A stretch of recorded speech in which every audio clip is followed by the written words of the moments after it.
So in this episode, I want to talk about how I protect myself from soul sappers. And in particular, I want to talk about discipline, the word discipline, and how that affects me as somebody who's autistic, who's had my life journey, and why sometimes people who are obsessed with discipline and self-improvement and cracking the code, if you'd like, why they're sometimes the worst people for me. So that's what I want to talk about. Yay, let's get into it.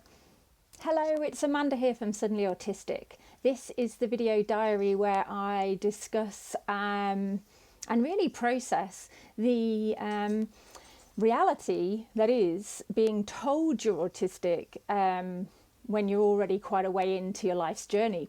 So I was 46 when I got my diagnosis, so coming up to 3 years ago. Doesn't really matter, but it was late on in terms of I had already got a business that I was running, so I was into business. I'm married, 2 children who'd pretty much grown up, so quite a lot of the things in life had already I'd already got myself into. I'd got myself quite a life set up there, and then to find out or to pursue some answers for myself, and then to be told that I'm autistic was quite life changing. This is where I talk about that journey, and each episode I try and focus on something that's sort of come up and got into my head and that I've been thinking about. So that's what this is about. So thank you for joining me. It's lovely to have you here. If you'd like to subscribe, whatever, do the thing, that's great too, because it helps other people find the content. And I have had some really nice feedback from people where they've watched an episode and it's really helped them. So thank you so much. I really appreciate that. I do make these videos because it gives me a focus for the thoughts that go around in my head, so it allows me to put the things that might otherwise have become ruminative thoughts and then sort of tied me in knots. It helps me to process them. So I do it for me first because I think that's really important, and that guides how often I post and what kind of things I post, as opposed to, say, an algorithm or a financial incentive. Not that there's anything wrong with that, that's just different goals for different times.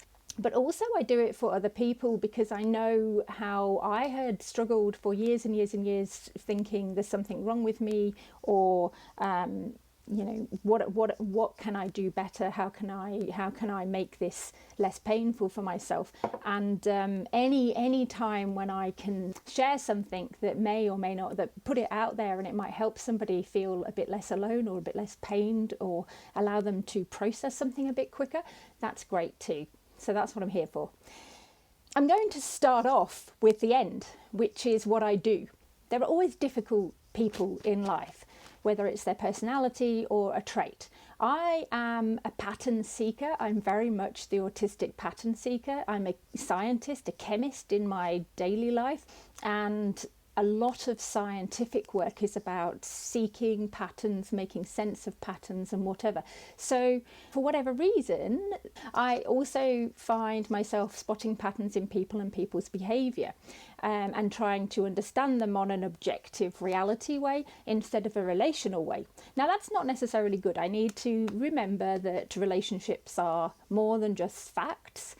They are squishy and they don't have measurable factors to them all the way. You can't spreadsheet everything.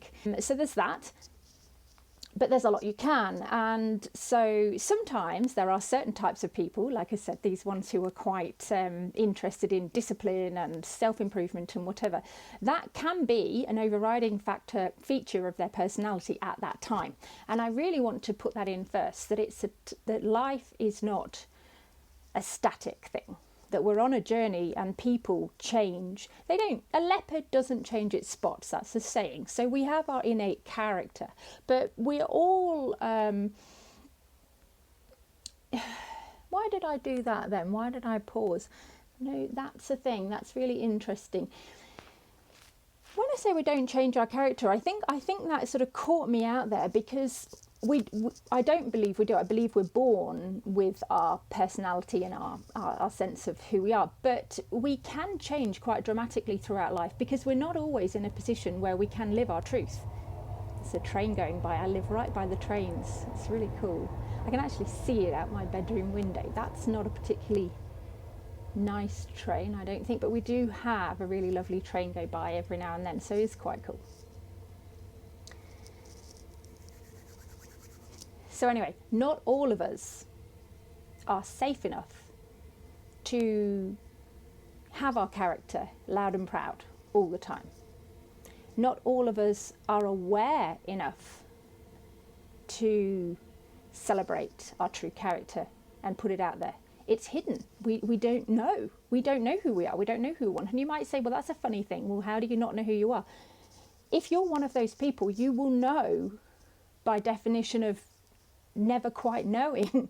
So it's a kind of, I don't know what you call that, but it's a weird situation. But I certainly, now having a late diagnosis, recognise that while I knew myself very well and made fairly good decisions for myself in some ways, all the way through my life, even without knowing something as fundamental as I was autistic, there were elements of myself that I absolutely had no idea about at all and didn't keep myself safe. I couldn't keep myself safe. I kept tripping myself up. I kept putting myself in situations or finding myself or ending up in situations that I couldn't cope with and deal with because I didn't know myself. So it's not a given, and I think that it's really worth a bit of grace and a bit of compassion to ourselves, that there are lots of reasons why people don't really know who they are for quite a while. So there's that. But now I do know myself quite well. I am an individual who has a certain amount of privilege according to society and possibility to explore themselves, and hence I'm making this YouTube channel because there's a part of me that feels safe to do so, and so I'm going to exploit that and do this because not everybody has that. Finding out more about myself and understanding myself better has allowed me to develop some skills to help me in social situations. It doesn't stop the fact that things get awkward or feel awkward or difficult. Feelings, I've learnt, are feelings. They are always there. There's a whole suite of feelings, and actually the better I have become at knowing myself, the wider my feelings have grown. I have become more in my body, and that has been a good thing, but it's also come with some pain. But pain, as we'll see, is part of the journey. So when I find myself in a position that I'm like, ooh, I'm not sure about this person, it's triggering something. And a trigger is where I've described it before like somebody taking a shot at me, basically an attempt on my life from an externality that you may or may not know where it is. So being triggered can often, for me, be something that I don't know. I can feel something in my body, and I know there's a bit of a distance, but I'm not 100% sure why, so it takes time. So therefore, the first thing on my list of how to deal with any person, is to pause and give myself time or create time. And that's, again, a privilege. You don't always have that in the moment. Grace and compassion for yourself when you just have to automatic pilot it and either mask or fawn in a way, or appease a person, or do something that goes kind of like makes you feel a little bit icky. We've all had to do that at times, and there are situations where it's absolutely imperative that you do that to save yourself, to help yourself. But I'm talking about a general situation. So let's have a scenario where you're at a party and people are introducing themselves, and then somebody starts to talk to you and you're feeling like, oh, I'm not sure whether I can actually trust this person or whether this person's right for me. They feel like, they're saying things that are sort of not resonating correctly. So I pause and give myself time. Maybe in that moment it's hard for me to do because I wouldn't necessarily recognize this in real time. Being autistic, I do have delayed processing, but as soon as I realize, ooh, I can pause. The next step for me is to remember who I am. And like I said, not everybody knows who they are, but we can work with what we've got, and that includes feelings. So remember who I am is having, again, some compassion and a holistic view of who I am. And that comes to number 3, which is I do that by using my values. Usually this process happens after the event, so I might be stuck in a party talking to someone who I'm not really keen on, or I feel like this isn't really, I don't really like the tone of their voice or what they're saying or whatever. I'm not really in alignment with them, but I'll try and do what I can to get through that. But when I come back, I want to process all of this. So I'm going to pause. I'm going to cut out of my life some time, if I can, to process what went on. I'm going to do that by remembering who I am, because it's my life. And my experience of another person is individual to me, but it's also part of that relationship. And it's understanding that a relationship is a third thing. So there's the person, there's me, and there's the relationship. That relationship is built around a context. So if I meet someone at a party, we're both at that party, but we're experiencing that party differently. The other person might love parties. They might also have social anxiety and hate them and just have clung to me because I'm standing there. But me, at the end of the day, is all I can control. And if I wasn't feeling good about it, then it's my job to work out why, what was going on, and how do I proceed from there, especially if this is a person who wants to then continue on a relationship with me in some way or another. So remembering who I am can be the objective facts, oh, I'm autistic, I'm whatever, blah, blah, blah, I'm a woman of this age, blah, blah. And it can also be the feelings. How do I feel? What was going through my body in that time? What signals did I get? And like I said, I then use my values to review the relationship. Knowing what your values are is actually harder than it seems. We might find it easy to say, well, I don't like onions, or I don't like people who shout on a quiet carriage of a train or something like that. We can come out with this and it's like, well, what is it that I do? It's finding out your values is a little bit deeper than that. It takes a lot of work, because they're just your initial responses, your behavior is usually informed by a number of things: society, expectations, who you are, blah, blah, blah. And at the bottom of that is your values. So doing a bit of work, I've done a lot of work on my values, and there's videos about that as well. So I'm using my values, which is to review the relationship. I'm also, knowing that I'm autistic, I have psychosocial disability. So it's a disability in terms of how relationships happen. So I am disabled in that way. I have a blind spot, more so than the average person. So it's really important for me to talk things through with another person, because I might have really focused on something that actually, in the grand scheme of things, it's not actually going to be a problem, or I might have missed something that is quite a big problem. So talking these things over with a trusted and psychologically safe person, that's really important. That's somebody who I know is not going to judge me, who's going to hold a safe space for me, who can listen and also help guide me. So it doesn't matter whether that person's qualified or not. We can't all afford or access professional people, but we do have people in our life. So it might be a friend, a sibling, a partner. It shouldn't be somebody we look after. So it should not be a child or somebody who we teach, for example. It has to be somebody who's agreed to or can consent to that relationship, because that is another relationship. So on that, it's really important to talk to somebody ahead of time and say, I feel very safe with you. I would like to be able to talk about some of the problems I have in my life with you. Are you okay with that? Because I've realised that after opening up to everyone all the time, not all of my friends are capable of holding that space for me or want to have that role in my life. And that's okay. It's not necessarily great for me to find that out in the middle of telling them something, or tell them something and then go away and go, oh, I don't think that was a good thing. I think they call that sort of trauma dumping, although I don't really like that term. But basically that's what that is. It's finding people who is psychologically safe with, and then giving them an option to opt in or out of that conversation, if at all possible. And we can't always do that, because sometimes we're stressed and in the moment and things come out, and that's okay. Give ourselves grace for that too. The next thing I do is scenario plan and build skills to build muscle memory. So for example, if I'm going to have to meet this person again, or if I'm going to an event and I'm concerned about how I'm going to handle different people, then that's where I can scenario plan. And that might be rehearsing things to say, topics to say. It might be just understanding the landscape that I'm going into. What time do things happen? What's going to be on the menu? What entertainment, if any, is there? Where are the exits? Like getting on a plane. It's a bit like that. And as somebody who's autistic, before I knew I was autistic, it wouldn't come into the scope of things. I just wouldn't think about it. I'd either go or I wouldn't go to things, but I could be quite uncomfortable. Now I'm like, you know what, this is understandable as somebody who's autistic and has delayed processing and has psychosocial difficulties.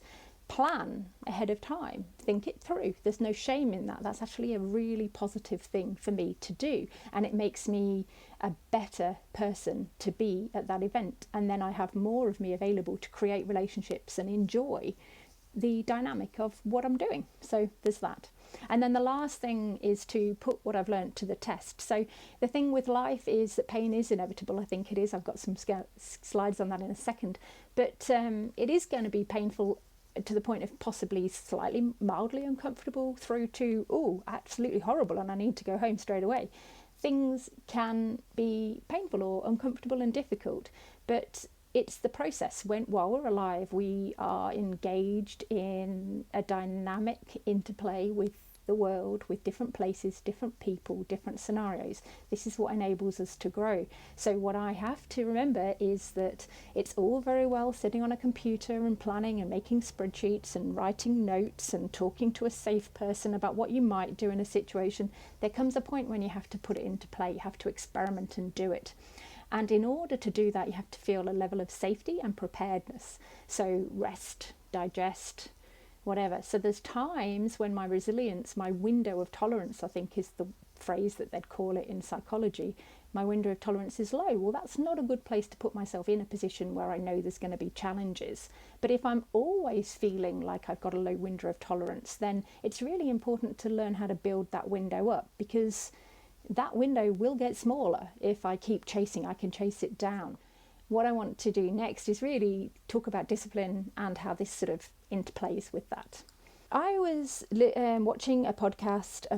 I was watching a YouTube channel called Soft White Underbelly, which I love. The work on there is fantastic. The interviews are very engaging and interesting. And the most recent one I watched was with a guy called Orion Taraban, who's a psychologist. In the 29th minute of this discussion that was going on, this talk, the psychologist Orion has to answer a question. The question posed is there are two types of pain in life, discipline and regret. Discipline weighs ounces, regret weighs tons. And that is a quote from a guy called Jim Rohn.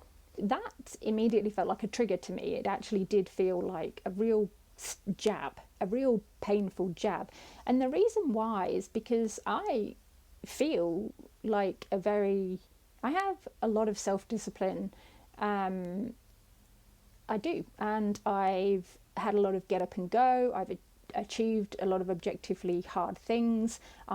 In all aspects of my life, I used to do endurance sports. I still do go out and walk a long way, and I am not adverse to getting out there and getting on with it, and regardless, I'm not somebody who seeks comfort over opportunity to grow.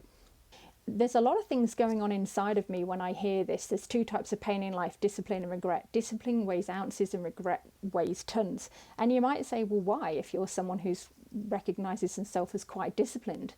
Well, it's contextual, because I have been sort of had these little pep talks and things from other people that I've known in my life, that I've worked with, that I'm friends with, that, oh, you've just got to keep going. You've just got to get out there and get back on the horse. Sometimes you have to make yourself do it, especially when I'm having a downtime and I'm really burnt out. And burnout for autism, for people with autism, is profoundly difficult. It can be to the point for me, in my life it has been, where I've actually should have perhaps gone to hospital and had some time out. The quote comes from a guy called Emmanuel James Rohn. And he was around from the 1930 to 2009, and he was an American entrepreneur, author, and motivational speaker. He wrote numerous books, including How to Obtain Wealth and Happiness, and I got that from Wikipedia. Now, this is a obviously quite materially wealthy white guy saying that, and I'll remind you again, there are two types of pain in life, discipline and regret. Discipline weighs ounces, regret weighs tons. And this is then being discussed on Soft White Underbelly, which is a chat between, at this time, two guys, two middle-class white guys. I have nothing against middle-class white guys. I'm kind of married to one. However, in the conversation, it goes on about pain is, and this is from Orion, pain is part of life. I definitely agree with that. Pain is part of life. It's a suite of feelings we have being in this body, in this zone. It's all part of it.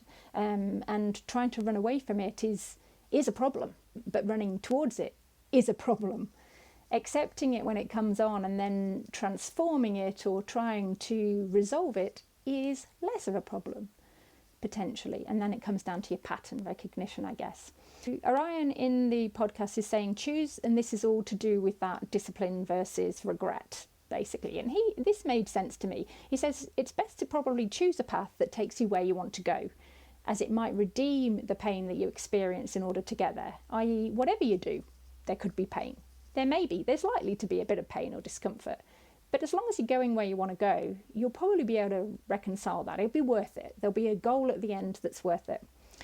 He goes on to say that he thinks discipline is a form of pain, which I agree with, I guess. It could be. But he also says it's an emotional tantrum, which then starts to make me not feel so happy.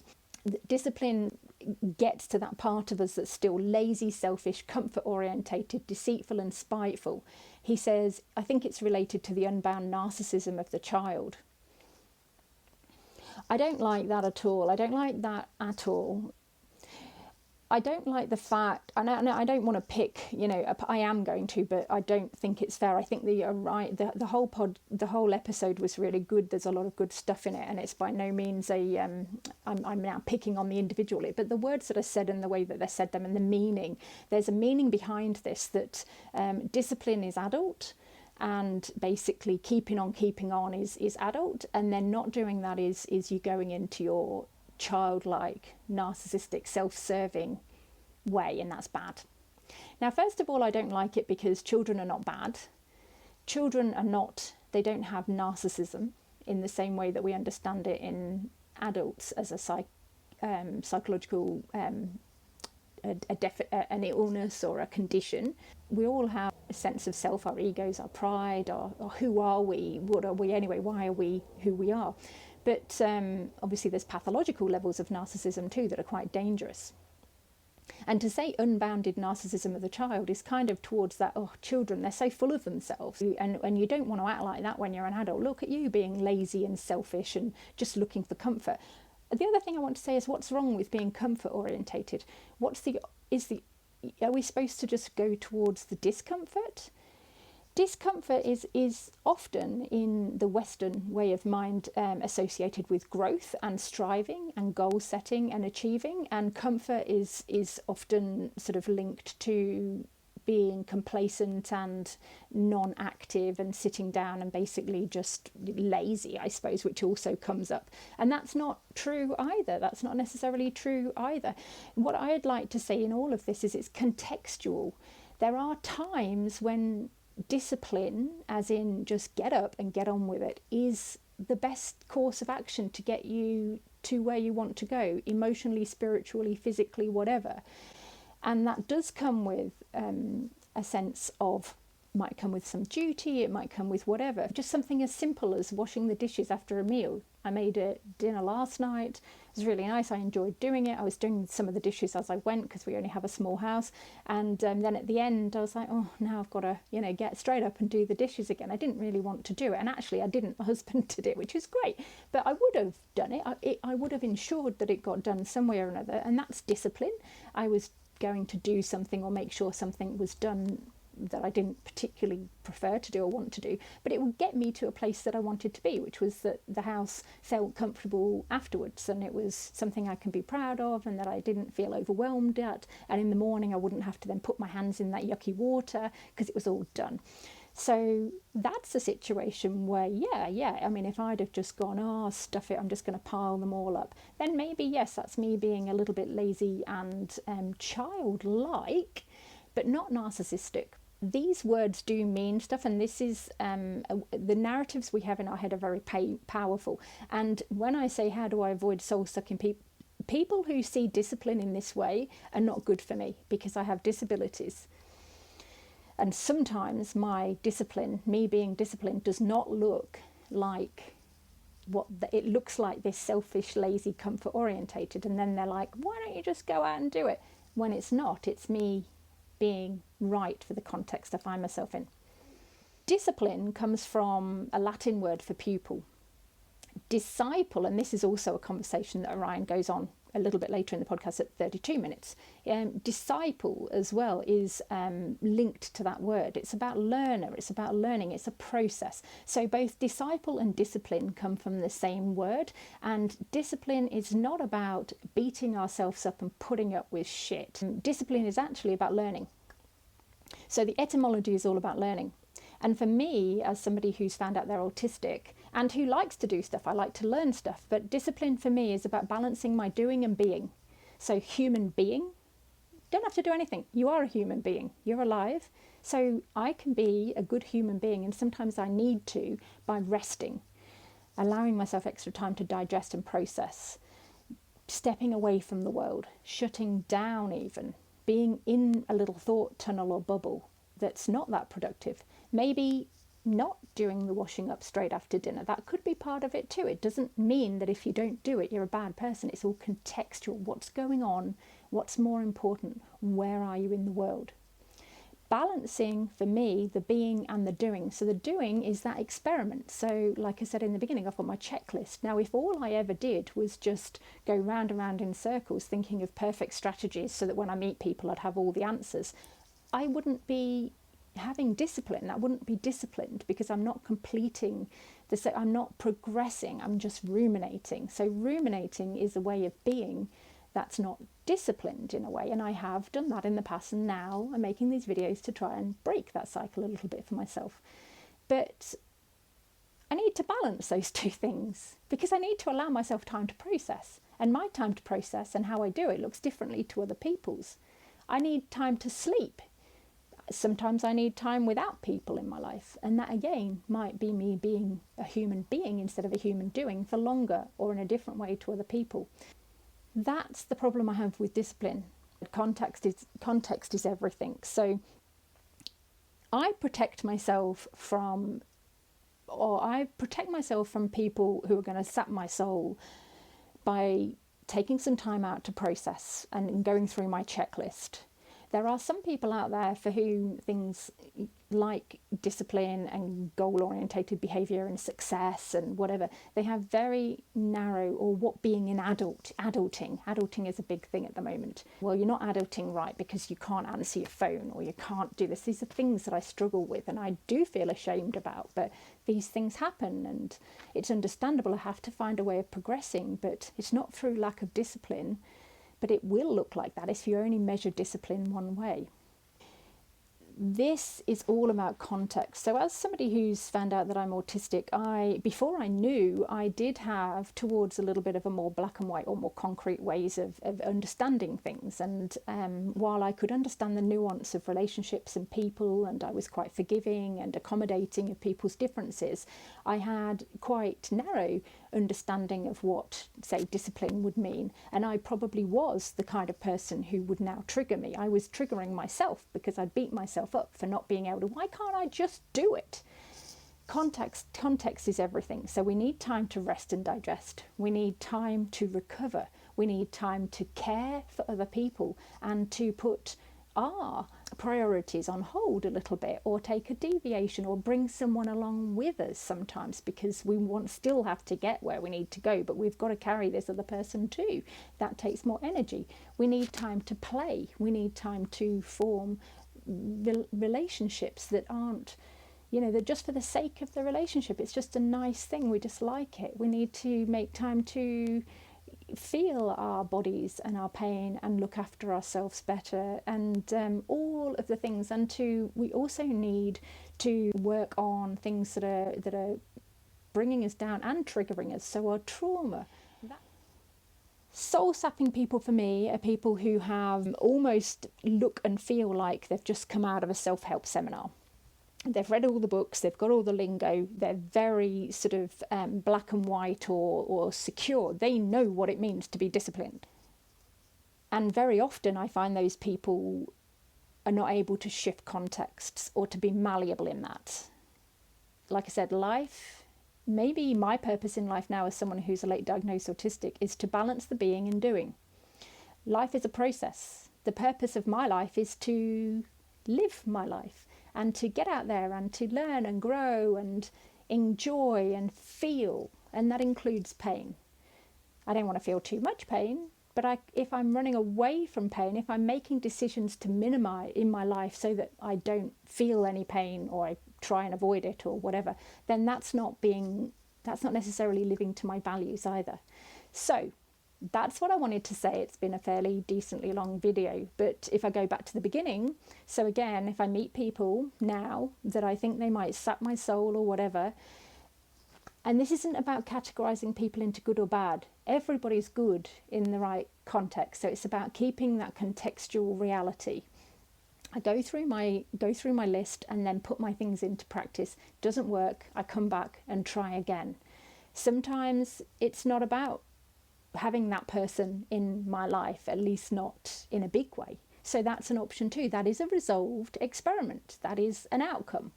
But the most important thing I can do is be true to myself and know myself, remember my values, and then walk the path that I want to do. And sometimes I must also finish and say that it's all very well also talking about where do you want to go in life. Sometimes I don't know. In fact, a lot of the time now I'm finding myself, well, I don't really know where I want to go. But when I'm in those positions, what I do know is I can return back to my values about what the kind of person I am, and those core values will help me make choices based on what's in front of me. So there doesn't have to be a massive shiny goal at the end, like, okay, I want to earn $1 million, or I want to buy a new car, or I want to read all the books in this trilogy, or I want to, it doesn't have to be something as resolved as that. It can just be an essence, a feeling. Again, as long as it's working towards my values, and as long as I'm going through that cycle and ending up with some balanced doing and being, I'll be on the right track. Hopefully that's helpful for you, and not just... Anyway, I hope it's good. Thanks for listening, and I will see you again next time.